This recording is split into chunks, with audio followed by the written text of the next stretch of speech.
And now on behalf of the FD Group, Mr. Farage. Thank you. I want to begin today on a happy note to remember that it is 20 years ago this very week that the United Kingdom, having been signed up by the Conservative government to the exchange rate mechanism, broke out of the exchange rate mechanism. It was a great liberation for us, and of course, once having been bitten, we didn't join the euro project, thank goodness. Sadly, the same is not true for much of the rest of Europe. And I thought, through the last 18 months or so, that the economic logic of why Britain left the ERM would apply, particularly to those Mediterranean countries, and I foresaw that actually those countries would leave the Eurozone, probably with Greece leaving this year. But I now have to accept that I've been wrong about that, because I had totally underestimated the complete fanaticism, Mr. Barroso, of you, your College of Commissioners and the European Central Bank. You've come out fighting on all fronts. Today you announced there's going to be a banking union, yet more centralised control, yet more regulation. You make it clear that whilst you think the nation state should continue to exist, it mustn't have any democratic powers. All democracy is to be vested here under what you call the community method, which of course means that your unelected commission has the sole right to present that legislation. So I don't believe you when you say that, and I find the tone of much of what has been said and done over the last few days really very worrying. Mario Draghi, now known by some that believe in the euro as Super Mario, well, he showed us his big bazooka the other day. He upped the stakes, and he told us, and it's to me an odd concept, that he had unlimited money. Now, I don't think money grows on trees, and I think that money is limited to what the German, Dutch and Finnish taxpayers are prepared to put in. But he's made it clear his intention. He will fight to the last German taxpayer to keep the Mediterranean countries that should never have joined the euro in there. And you've got, of course, the Prime Minister now of Italy, perhaps we ought to call him Monstrous Mario, who made it clear last week that he feared that nation-state democracy could bring down the European Union, and therefore we have to bypass nation-state democracy and pass all the powers here. Your henchman, Olli Rehn, who's here today, I mean, he dares to tell countries when they should and should not have general elections. He's urging Spain to accept a full bailout so that they too are trapped in the euro prison. You know, I have to accept that you now have the whip hand over the citizens of Europe, and I now think that this euro crisis will go on for a whole miserable decade. In the end, you will have to face the reality that even France and Germany cannot survive together in the same economic and monetary union, and certainly with President Hollande reducing retirement ages, upping minimum wages and bringing in a hate tax for the successful, which will see all the entrepreneurs leave France, I'm afraid that gap will get bigger. And I wonder where the hope comes for those that believe in nation-state democracy. Well, we've heard that the German court this morning has decided that the ESM is okay. Maybe the Finns will say they've had enough. Maybe the Germans, as a country, will say we no longer are going to go on feeling ashamed and guilty of what our grandparents' generation did, and will start to stand up for our own economic interest. I don't know, but I suspect that the best hope we've got actually comes from the United Kingdom, where now the demand for a referendum is stronger than it's ever been, where a Conservative Prime Minister is in very deep trouble. And I think, Mr. Barroso, today the British people hearing you calling for the European Union to become a global power, making it absolutely clear that Member States must obey what you tell them, whether they're in the relatively wealthy north or the poorer south. I think those comments, this emerging, creeping Euro dictatorship, is something that will repulse millions of British people, and the only good news I take from today is you've helped to bring that referendum just a little bit closer.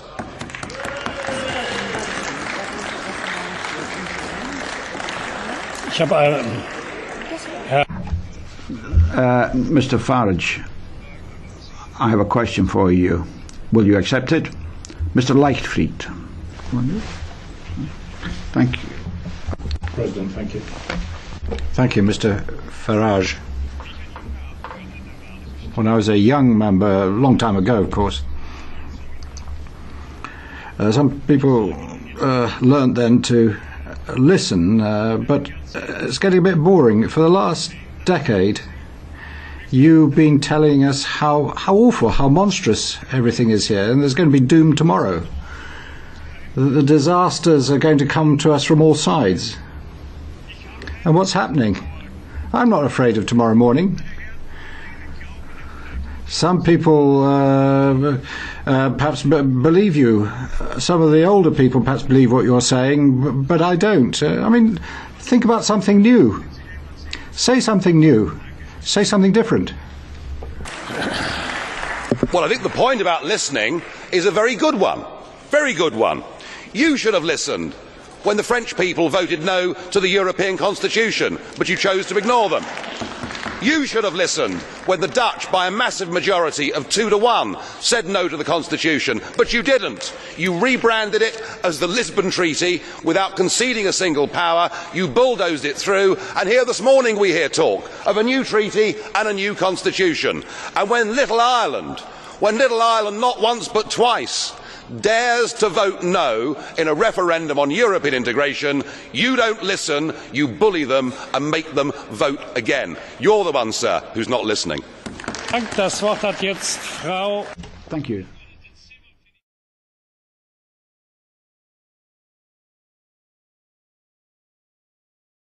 Co-President Nigel Farage, Freedom and Democracy. Thank you. Mr Barroso, you told us this morning that the European Union is an inspiration, and whilst you admitted to there being one or two little economic problems, you made it perfectly clear that jobs and growth were to follow, that everything's going well. In fact, you painted a vision that a new period of European renewal is upon us. Now, as a former communist yourself, you probably remember the old Soviet leaders getting up to give their speeches and telling everybody that there was a record harvest, or that tractor production figures were terribly good. And they, of course, believed that history was on their side. In fact, President Khrushchev got up and said to the West, "We will bury you." You know, so much did he believe in his own union. Well, now, of course, we look back at that and we laugh. And I think in our tomorrows, people will look back at you and they will say, how on earth did this unelected man get all of this power? And how did Europe's political class sitting in this room decide that the community method should replace national democracy? I think people will look back in astonishment that we've surrendered democracy. But what you want to do is to say, right, we have a European Union, and what we're going to have to do now is have more of it. So as an architect, and you're one of the key architects of the current failure, what we're going to do, even though everything to date has been wrong, we're going to do more of the same. Now, I thought that was a definition of madness. I can't believe that is a rational response to any situation in which you find yourself. And far from it being a state of the Union, I would argue that the Union is in a state. Because just look at the confusion. We've got you as the President of the European Commission, we've got a President of the European Parliament, we've got my old friend Herman Van Rompuy, who is the permanent President of the European Council, we've got the Poles, they're now presidents temporarily of the European Council, we've got presidents all round this room, goodness me, even I'm a president. I mean, I'm not sure what the collective noun for presidents is, perhaps an incompetence, I don't know.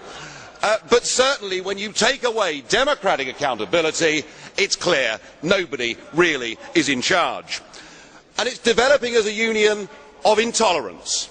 Anybody that stands up here and dares to give a political view that is different to the received wisdom is written off as mad, insane, violent, fascist. We've heard it for years from these people.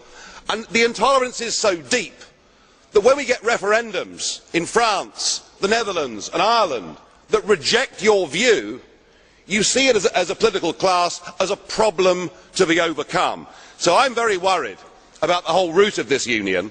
There is a new nationalism that is sweeping Europe. You want to abolish the nation states, in your case, Mr Schulz, perhaps because you're ashamed of your past, and you now want this flag and a new anthem to replace nation states, and you don't care how you get there. If you have to crush national democracy, if you have to oppose popular referendums, you just sweep this aside and say that it's populism. Well, it's not, it's democracy. And what is sweeping Northern Europe now, starting off in April with that amazing result in the Finnish general election, is there is a new democratic revolution sweeping Northern Europe. It's not anti-European.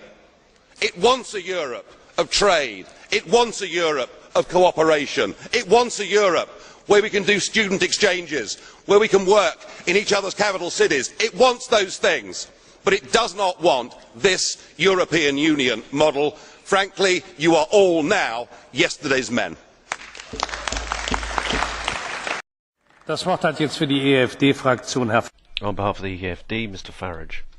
Well, Mr Van Rompuy, when you first appeared here in what proved to be a rather expensive speech, I said you'd be the quiet assassin of nation-state democracy.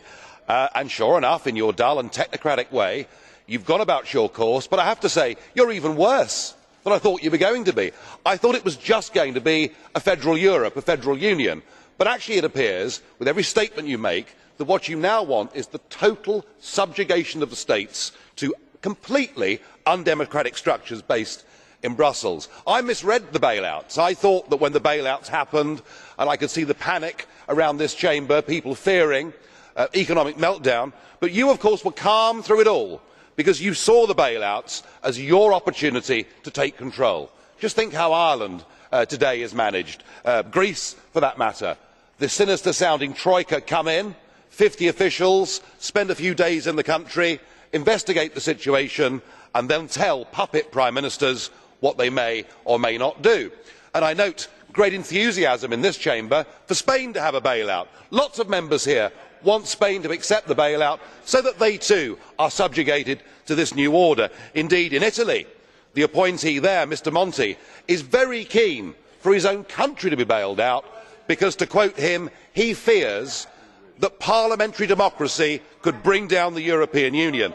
So I think it's pretty clear that your next phase is for those that haven't been bailed out and may not need to be bailed out. You now want them to sign guarantees, budget guarantees, and to have the power to strike down national budgets after they have been through parliaments. I have to say, I feel that the Eurozone is now in a very dark place, economically, socially, politically, and I fear that the countries trapped inside it, in that prison, will be there for many years to come. So it's odd against this backdrop that the Nobel Peace Prize has been awarded to the European Union.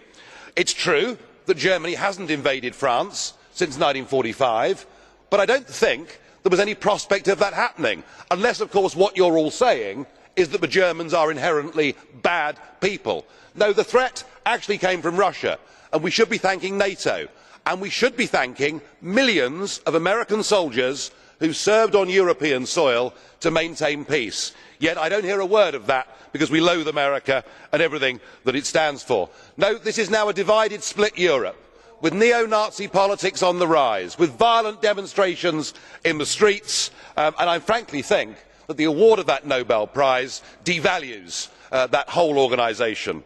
Well, it's not all bad news, because in Britain the opinion polls are clear that a clear settled majority of Brits now want to leave this union, leaving David Cameron as piggy in the middle, trying to pretend to be a Eurosceptic when he comes over here, going back home and claiming victories, but he's stuck. And I predict one thing: big political change is coming in Britain because he's losing the support of millions of his own voters. Thank you.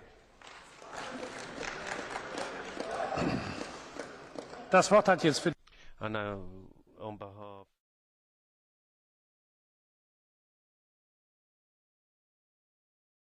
Thank you, Madam Deputy Speaker. Almost exactly 100 years ago, from the city of Southampton in my constituency, the Titanic made her maiden voyage. It's an irresistible metaphor to many in this House and to many observers outside. There are so many natural similes to draw about icebergs and scrambles for lifeboats and the hubris of saying that a vessel was indestructible and so on. But you know me, Madam Deputy Speaker, you've heard me in this chamber many times before, I abhor the cliché, I disdain the easy metaphor. Let me instead focus on a different aspect of the sinking of that vessel, which was the behaviour of the band leader, Wallace Hartley, who, we're told from several witness accounts, played a hymn as the ship went under the water. He played the hymn, the old hymn, Nearer My God to Thee. It had been introduced by his father, who was a Methodist choir master to their Lancashire congregation. I wonder whether the reason he did that wasn't because he was soothing himself. In times of great panic, some people run around like ants, but others go back to what's familiar. And there he was playing his elegy, his funeral threnody, with the notes he'd learnt as a boy. Aren't we doing something similar? Hundreds of millions of euros are being withdrawn in a bank run across the Mediterranean. The system is about to crash, and we are legislating about a common definition of homophobia, about company boards having quotas of women and so on. Why are we doing it? Because it makes us feel good. Regulation is what makes us feel comfortable. And therein is our tragedy.